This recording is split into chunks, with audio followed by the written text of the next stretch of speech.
Okay, welcome to another episode of Badass Clinician Podcast. I'm your host, Natty, and with my good friend Cheston. Um, it's been quite a few weeks. He was It's on been a couple weeks. vacation. I'm on vacation. It's great to be back. Was super refreshed, and now we can, you know, the best part about being away is you get to think about the possibility and get you to like think outside the box a little bit more, right? Because sometimes when you're running your business, you kind of just get confined into like your way of thinking, It's right? And almost you, like survival mode. Yeah. yeah, Yeah. yeah. So when I was on a cruise, I just picked up this new book recommended by our friend Andy Shickles, called Alchemy, and like I've been diving into that, dude. And it was written by the guy who ran um, Ogilvy um, advertising, Yeah. Yeah. and he was talking about how most of the times when it comes to running a business or even running a marketing campaign, everyone lean towards logic because we're so trained to be like, this works because of this. But he also say, well, you know, not all the time, right? So the way he started the book was incredible. So he's like, if you were competing with a big company like Coca Cola, right? How would you compete against that? Yeah. So the logic would be get something that tastes better than Coke, sell it for cheaper, and make the volume higher so you get more for your dollars. He'd say, unfortunately, that's not what happened. He's like, there's a drink out there that is more expensive than Coke, tastes way worse than Coke, and charge way more. And that drink is called Red Bull. And he was saying that when Red Bull first came out, they did a taste test. And I got to rep Red Bull because it's originated from Thailand, right? The motherland. Okay. Yeah. And The they did motherland. a blind taste test. And all the feedback were overwhelmingly negative. I could believe it. They say, I would not pay to drink something that tastes like carbonated urine. That's exactly what I was going to Yep. say. Yeah. So, but he said just because that was the feedback and that was the logic doesn't mean it didn't work. Right? So now Red Bull, like rival, is the most well known energy drink. Yeah. Right? It's got to be $1 billion plus brand. Oh yeah, 100%. Easily. So anyways, like as you and I chat off camera, we were talking about thinking outside the box. And the one thing that I like using a lot on a weekly basis is being able to leverage AI to help me write my content, especially my email. Right? You and I talk about Auto.ai a lot because I use it all the time. So for me, Yep. when I listen to a podcast, I read a good book, I always like to share that information with my audience. And we do that Yeah. through like our Sunday emails, our newsletter, right? So on my way to work, I'm always And I love. Can I just say I love your emails, man. Like yeah. Oh, thank you. like I get emails from other PT clinics, and it's just athlete highlight. Hey, here's the special. Hey, here's this. Like it's kind of the same old like, and some of them aren't even like. It's just like images. So Mm-hmm. like most email, my inbox, it just shows up as like boxes and little like dashes and things like broken picture links, and I have to enable the images to even see what's in the content. Half the time, I'm like, I ain't got time to read. I just hit delete. But Mm-hmm. I love yours. It comes across. It's like it's always some type of story, some type of like current event, um, something relevant to what's going on. And so it's always and like they're always engaging. Like it kind of gives us an insight into who you are Mm-hmm. as a person, as a business owner, as a therapist. And so it creates that connection. So I mean, I love like get even the promotional ones. Like I don't remember exactly what the special, promotion you guys are doing this month, but like even that one, you make it relevant to right now. Like Mm-hmm. it's not just some canned copy that you kind of pulled out of, storage, blew off the dust and then sent it on out the door. Like you kind of write that story. And I know we talked, a couple episodes ago about your story brand experience, that you guys did, but it's just so much more engaging. Like Yeah. I look forward to seeing your emails because I'm like, oh, what's Natty going to say today? Like Yeah. And perfect example, the pigeon one. the Like pigeon one's great, right? my wife and I, we had like a 30-minute discussion about like our pigeons real, like just because of your email. And so Yeah. like I don't even remember, honestly, I don't remember what the service or offer or promotion was but it just stimulated a conversation, but it created like that man, I look forward to getting Natty's emails because who knows what the hell he's going to say this week. But I know Yeah. it's going to be entertaining and engaging.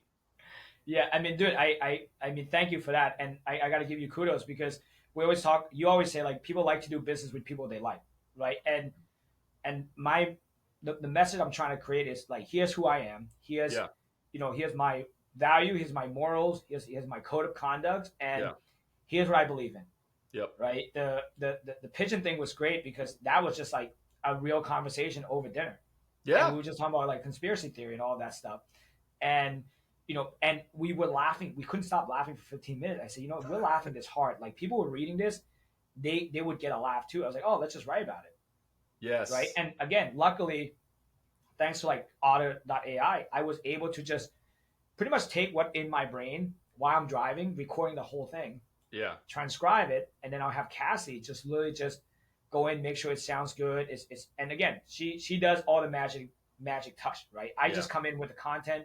She just go and make sure like it's readable and yep, it's entertaining. yes, So the magic of Otter is giving you leverage to kind of empty your brain so that way you show up differently yeah, when it comes to talking about your brand, talking about what you believe in, and all of that stuff, yeah. right? And I think so. A couple of points I'd like to make is one, um, business now is so much becoming about personal brand. Mm-hmm. Like we're never going to be Apple. We're never going to be Nike. We're never going to be I don't know. I shouldn't say never, Mm-hmm. but it's difficult to do Google. Um, but even still, you have some of the like Apple to this day is still like Steve Jobs to a certain extent. Mm-hmm. Nike to a certain extent is Michael Jordan, is Phil Knight, like more Michael Jordan than Phil Knight. But Mm-hmm. these big personal brands that people have. Think about X. Think about Tesla, like Elon Musk. Like so, business nowadays, building that personal brand is becoming critically important because people connect with you, Yeah. or they reject you, and they kind of self qualify themselves, which Mm-hmm. is what we want. Like we don't want to be all things to everybody. We Mm-hmm. want to service a very specific niche of people that we know we can help, that we connect with, that we enjoy working with, and so building that personal brand is even more important in just this chaotic and distraction filled world that we live in. And so you taking the time to build that personal brand, showcase your personality, let people kind of understand who you are, your thought patterns, I think is only helping to build myokinetics, because they're getting to know you and they're getting to understand who you are, your values, your mission, and it all translates over to the care that you deliver when they actually come into your clinic. Yeah. The second thing I would say would be, I mean, AI is again, we were talking off camera. There are so many ways that we can use it. I think the big fear that people have, not a big fear, a concern that people should have is letting AI do everything. Yep. Like it's not necessarily at this point, it's not completely set it and forget it. There are aspects of it where you can set it up that it can do 90% of the work, maybe even some cases 100% of the work.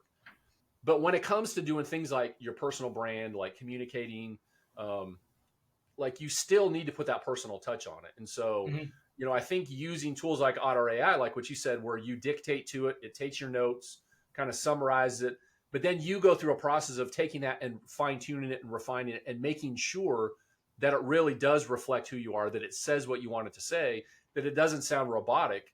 And so, that's a perfect example of utilizing AI and technology to do the bulk of the heavy lifting, but then coming in and putting your own finishing touches on it. Kind of like an artist, will come in and like fine tune the edges. Um, you know, a lot of famous artists have like people that worked under them that did a lot of the bulk, a lot of the heavy lifting, so to speak, and some of the work. But then they would always come in and put their fine tune, their Yeah. last touches on it, just to make it really reflect who they are. And so, like, I think those, that you do with that newsletter is a perfect example of utilizing AI in the way that it can be used effectively to still put your personal touch on it. Yeah. And to touch back on the example of Tesla and Elon, right? So I tried to pull up a graph, but I couldn't find it. But I saw this recently, where Elon is the brand of Tesla. So when Tesla first came out, no one really he was not as vocal.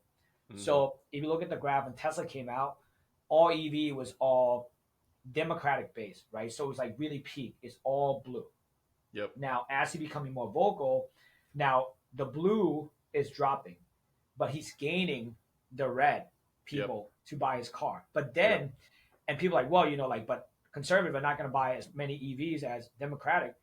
True, but he's also gaining independent voters Yes. to buy EVs. Yep. So if anything, he's able to kind of like you said, like through his message and his brand, be able to say, hey, all right, if I'm not for you, then great, that's fine. But there's other people because in the beginning they just kind of pigeonhole themselves to just only people in California buying EVs. Yeah. Yeah. And his main mission is again to make everything, you know, it's sustainability and also saving the planet and also going to Mars, right? Yep. So he's like, I need to convince all the other people that do not believe in EVs that will actually take a test drive, Yes. right? As a Tesla owners who have two now, like Yeah. I I prefer that just because like the message is clear and he's gaining more following on the other end and he'll lose some because you can't be for everyone like you said before. Yep. Yeah.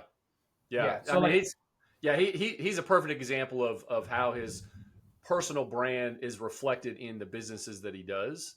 mhm, And again, some people don't like him now because of what he's done with X and the political stances he's taken. Um, but that's okay, yeah. because again, you're not for everyone, and there are some people that don't care his political views; they just Mhm, like his products, and yeah. that's great too. But kudos to Elon for not um, changing who he is and being true to himself and speaking what he feels is important, regardless of whatever that might be.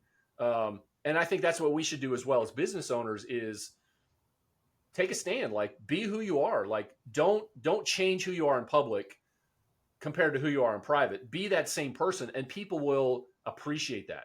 Mhm. Yes, you're going to turn some people off. Yes, you're going to turn some people away, but that's okay because you're going to attract more of those people that you really do want to connect with.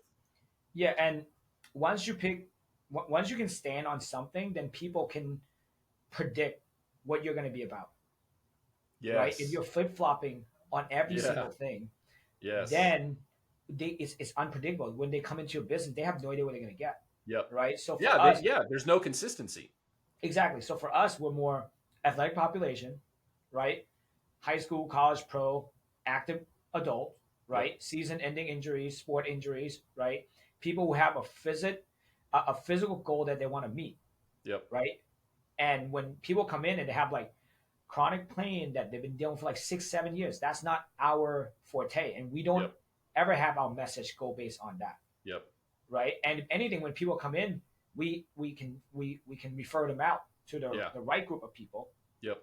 right? So lesson I learned based on just thinking outside the box and reflecting is that there was a point in time where we did have pelvic floor in here, right? And because I want to make sure I serve the underserved population, but then Mm-hmm. the undertaking I did not foresee was um, the emotional roller coaster that moms go through as they come in here and they Yeah. need a more quiet, peaceful environment, which we Yeah. do not have because Yep. our place is looking more like a strength coach, a Yep. strength conditioning gym than it is a PT place. Yep. Yep. So when people come in, there was incongruency, Yeah.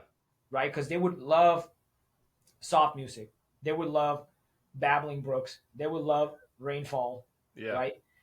They wouldn't want '90s hip hop blasting right in Yep. the back. So at that point, that's when I decided like, hey, this is not for us; it's for Yeah. someone else, Yeah. right? And then when you get to make that stand, dude, like you get to double down your message even more, and you get to serve more of the people that you're meant to serve. Absolutely. And the patient themselves gets a better result as well because Mm-hmm.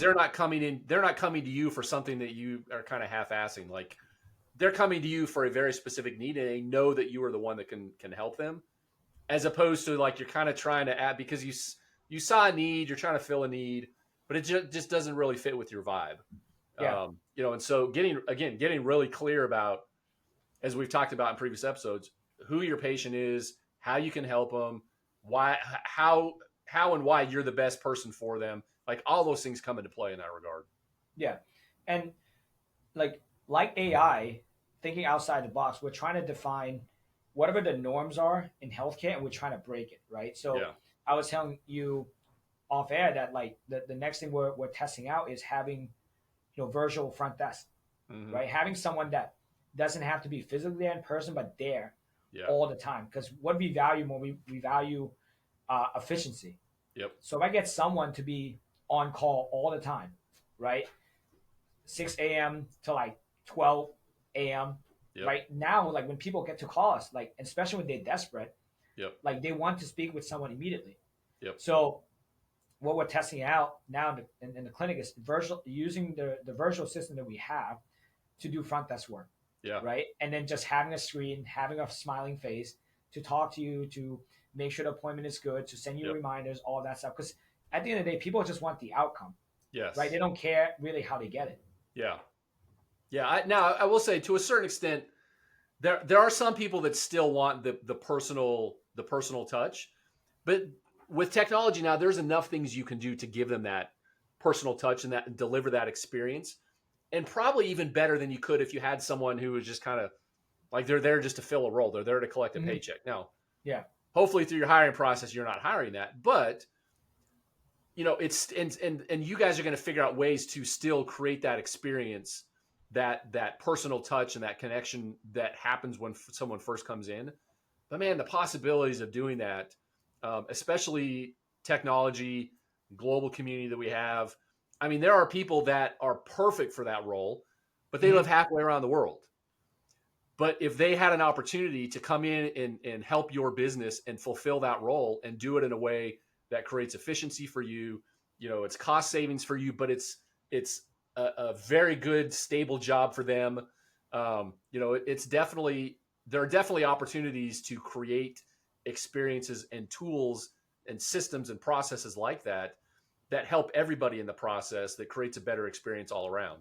Yeah, and for us, like leveraging AI is to help us create more impact. Yep. Leveraging virtual assistant is exact same thing. Because right now, I just count on my hands. We have five virtual assistant, Yeah. right? We have two that does all our video content, right? One does short form, the other one does long form. And now, Yep. like, we just relaunched our YouTube podcast, and our YouTube podcast is taking off because Yeah. now it's like really engaging to watch, I believe right? it.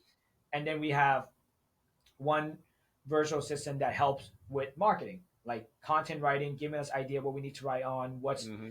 what's trending and all of that Yep. stuff, right? Kind of market research. And then we have two that one does appointment reminders for 72 hours, like hey, your appointment's in 72 hours. If you need to cancel, let me know, Yep. right? Just want to give you a reminder. And then the other one is does all like the benefits verification for us, Yeah. right? So like these are way that we can leverage, and I think people talk a lot about AI. They do not talk about virtual assistant enough, unless you read like the 4 Hour Work Week from Tim Ferriss from way back, and then Yeah, that's then an you old know, book now. huh? I say it's how old is that book now? 10, 15 years old, something It's like got to that? be 10, 15, dude. Yeah. Like, and he was the first one to, like, the Really talk premise of about that using book. Yeah, VAs. Yeah.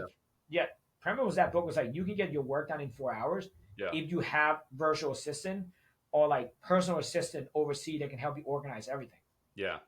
And now I would throw in there automation, technology, Mhm. AI, the 4 CRM, some of the stuff that we're doing there can uh, eliminate a lot of the tedious marketing, sales, customer, like patient nurturing, relationship building stuff. So utilizing those technologies is as a business owner, we're always looking for that leverage. We're always looking for Mhm. ways to be able to do those higher value activities. And to make that happen, we have to have systems, people, processes in place to be able to do those kind of sometimes tedious, mundane things that need to get done to keep the business moving forward. And so, utilizing again technology, AI, virtual assistants is a great way as a business owner to get yourself out of those roles so that you can elevate your focus and your attention and your time on those really high value things that are going to move the needle and create that growth that we're looking for. Yeah, because I'm always saying like we need to make bigger impact, and we Yes. need help to do those things, Yep. right? Yeah. And again, traditional thinking, and I mean, this whole conversation is all about thinking outside the box. Traditional thinking is hire someone in person, then coach them in person, and then have them do these things. Now, because of COVID, everything's all online, Hmm. right? You have remote Yep. workers everywhere. You have all these things. Now, the hiring field is no longer just in the state you're in, right? Think about all the pool of candidates you can get Yep. um, without just narrowing yourself down to just one state, Yeah. right? Absolutely. And It, it's hard, dude. It's hard to like to let go of that control. The biggest limiting belief is like you need to be in control and you have to be able to do everything yourself, which mhm. is untrue. Yeah. Yeah. Now the key, and you could probably agree with this. The key to having success with virtual assistants in this case is having very clearly defined processes, Hmm. roles and responsibilities, what their expectations are, like daily deliverables, um, really compact training so that it's easy for them to get onboarded and make sure they know what they're doing. But once you have those things in place, man, just the opportunities that it creates, the leverage that it creates for you as a business owner is really hard to calculate. And I would again invite people just to think outside the box and look for ways that you can implement things like that, like AI, like technology, like virtual assistants, to be able to create that leverage. Let me ask you this: where have you found your virtual assistants from? Oh, onlinejob.ph. That's That's what been I was going to say. Yep. my go-to place. And to even give like a good example, like Alfred Andy that we mentioned earlier, he has a supplement company. He hired two virtual assistants, and their job is to message people that have his product in their cart and they abandon it. So he just said, "Hey, your job is to look at how many people have the product in their cart, send them a message, say, hey, you left your product in your cart. Yep. If you act now, I can give you 50% off your first Yeah. purchase." Yep. And he said his sales went up 40%. I believe it. Yeah, because it's immediate. Yep. It's that recency thing. Something come up, they got distracted, maybe they're thinking about it. But if you reach out to them immediately and give them some incentive to take action right now, yeah, I could definitely see that. That's cool. Yeah. I think the main message would be, again, for this podcast we're coming back is, you know, we want you guys to get to thinking like in which part of your business right now where you could get the same outcome without following the traditional path. Yes, or a And better that's outcome. a better outcome in a different path that no one is doing. Just because no one is doing it doesn't mean it doesn't work. Again, Yeah. going back to that book Alchemy, Yep. right? So if they stick to the traditional logic, Red Bull would never be Red Bull, Yes. right? So I think in some way we have to be willing to like test it out Hmm. and then abandon it when it doesn't work. But when it does work, make sure you say, okay, hey, this worked. What else can I do? Which other aspect of this business I can also apply the same principle to as well? And I would say you have to go into that with an open mind, Mm-hmm. realizing that you're not going to get it perfect the first time. No. Like it's going to be a work in progress. It's going to be a lot of zigging and zagging, trying to fine tune the process and get everything where it needs to be. So if you go into it expecting immediate results, you're probably going to be disappointed. But if you go into it with the idea that you're going to zig and zag and deal with the setbacks and make improvements throughout that process until you get it to where you want to go, like that's when you'll have success. And I'm sure you could talk, for hours about just the process of trying and failing and like adjusting and moving things around, because business is never a straight line. That Yeah. growth that we're looking for, it's never goes in a straight path. It's ups and downs and side to side and setbacks and overcoming obstacles, and you just have to have that, your eyes fixed on that prize of where you're trying to go and just keep moving in that direction. Yeah, dude, I want to live it off this podcast with this awesome Alex Hamosi quote. Okay, the only people with perfect business are people who haven't started yet. Yes. Yep. So that's it. The people who have the perfect plan, you know, they're the one who just still not in the arena, Yep. right? They're like the Stephen A. Smith of the world, Yep. and that's my beef with Stephen A. Yeah. Yeah. Yeah. Yeah. He talks a good game. Yeah. Yeah. So, but yeah, man. So, I mean, obviously a short podcast, but again, encourage you guys to really think outside the box, leverage AI, leverage VAs, and these are things that is the technologies are here. Everything's here. You have to be able to roll with it because otherwise, you're gonna just you're still going to be, just kind of digging, digging for gold using a shovel rather than using excavator, Yeah. Yeah. right? Yep. So, but yeah, listen, if you guys want to get in touch with us, click the link below, and then we'd love to hop on a call with you. And then, Justin, I'll see you next week, man. All right, man. Be good.